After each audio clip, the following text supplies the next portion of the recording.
संस्कृतभाषायाः अध्ययनं कर्तव्यम्। अस्याः एका शैली वर्तते। अनया शैल्या संस्कृतभाषाव्यवहारः कर्तव्यः। तत्र बहवः किं कुर्वन्ति, संस्कारबलेन भाषान्तरे तत्तद्वाक्यानि यथा प्रयुज्यन्ते तथा प्रयुञ्जते। बहवः शब्दाः, बहून् शब्दान् तथा प्रयुञ्जते। संस्कृतभाषाम् अधीत्यापि संस्कृतभाषाशब्दानेव प्रयुञ्जते बहवः, परन्तु प्रयोगशैलिस्तु भाषान्तरे दृष्टा या शैली सा भवति। तथा बहुत्र व्यवहारः, बहुषु जनेषु एतादृशः व्यवहारः अस्माभिः दृष्टः। परन्तु भाषापि शिक्षयितव्या, तत्र भाषाशब्दाः अपि अध्येतव्याः। एवं भाषायाः काचित् शैली वर्तते, तया शैल्या संस्कृतभाषाव्यवहारः कर्तव्यः। तत्र भाषान्तरेषु इत्युक्ते तत्र अर्थस्तु तत्र प्रत्यायनीयः अर्थः एक एव भवति, प्रतिपादनीयः अर्थः एक एव भवति, परन्तु प्रतिपादनार्थं या शैली तत्तद्भाषासु भवति ताम् अनुसृत्य वाक्यप्रयोगः अस्माभिः कर्तव्यः भवति। तत्र संस्कृतभाषायाः काचित् शैली वर्तते, प्रयोगे कश्चन प्रकारः अस्ति, सः प्रकारः अवश्यं ज्ञातव्यः। तत्र केचन एवं कुर्वन्ति, तत्र कांश्चन शब्दान् जानन्ति, अनन्तरम् इत्युक्ते भाषान्तरशैल्या संस्कृतभाषाशब्दानां प्रयोगः कदाचित् अध्ययनकाले शोभेत, अध्ययन अनन्तरं तु एतादृशरीत्या प्रयोगः नैव शोभते। संस्कृतभाषायाः या शैली वर्तते इत्युक्ते यदि भाषान्तरशैल्या संस्कृतभाषाप्रयोगः क्रियते तर्हि संस्कृतज्ञानां तच्छ्रवणे किञ्चित् अस्वारस्यं भवति मनसि। तत्र कथमेवम् अनेन उच्यते, एवम् उच्यते खलु अनेन इति तत्र मनसि अस्वारस्यं भवति।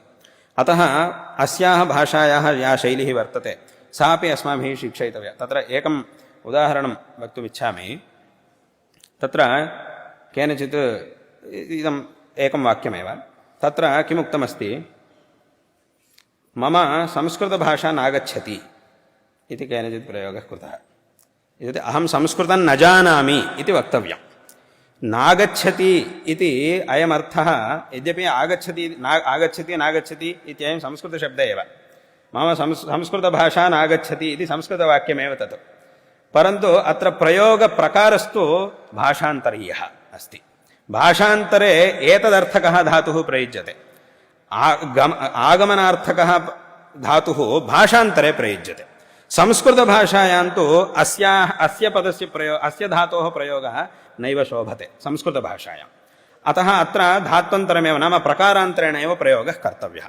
अहं संस्कृतं न जानामि अथवा अहं संस्कृतं जानामि इति वक्तव्यं।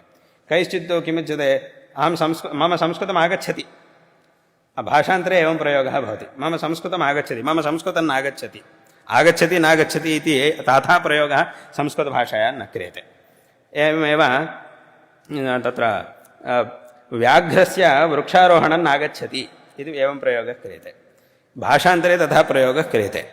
ಹುಲಿಗೆ ಮರ ಹತ್ತಲಿಕ್ಕೆ ಬರುವುದಿಲ್ಲ इति भाषान्तरे तथा प्रयोगः। तत्र व्याघ्रस्य वृक्षमारोढुं नागच्छति इति एवं प्रयोगः कृतः। व्याघ्रस्य वृक्षमारोढुं नागच्छति, व्याघ्रಕ್ಕೆ ಮರ ಹತ್ತಲಿಕ್ಕೆ ಬರುವುದಿಲ್ಲ, ಆರೋಢುಂ ಹತ್ತುವುದಕ್ಕೆ ಬರುವುದಿಲ್ಲ, ನಾಗच्छति इति एतादृशः प्रयोगः भाषान्तरे शोभते, परन्तु संस्कृतभाषायाम् अनेन प्रकारेण प्रयोगः न कर्तव्यः। तत्र किं वक्तव्यं, व्याघ्रः वृक्षमारोढुं न शक्नोति इत्येवं। सा व्याघ्रो वा भवतु अन्यः कोऽपि भवतु, व्याघ्रः आरोहति वा न वा तदन्यत्, व्याघ्रो वा भवतु यत्किञ्चिदपि भवतु, यः कोऽपि भवतु, प्रयोगविषये मया उच्यते। प्रयोगप्रकारः कथम् आश्रयितव्यः, कथम् अवगन्तव्यः अस्माभिः इत्यस्मिन् विषये मया उच्यते।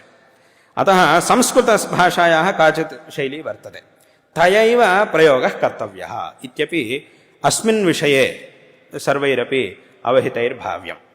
इत्युक्ते यद्यपि अध्ययनकाले कदाचित् एतादृशानि वाक्यानि अध्येतृमुखात् निस्सरेयुः अध्ययनकाले, परन्तु अध्ययन अनन्तरमपि इत्युक्ते मया इदं विशेषतः कुतः उच्यते इत्युक्ते तत्र लोके बहवः अस्माभिः संस्कृताध्ययनं कृतम् इति वदन्ति, परन्तु तेषां वाक्यप्रयोगस्तु एतादृशः दृश्यते। यदा तैः लेखनादिकं वा तत्र भाषणादिकं वा क्रियते तदानीं तेषां शैली प्रकारस्तु वाक्यप्रयोगप्रकारस्तु भाषान्तरसंस्कारानुसारी दृश्यते। अतः तथा मा भूत्। अस्याः यत् वैशिष्ट्यमस्ति तथैव तदनुसृत्यैव अस्याः भाषायाः शब्दाः प्रयोक्तव्याः इत्यस्मिन् विषयेपि सर्वैरपि अवहितैर्भाव्यम्।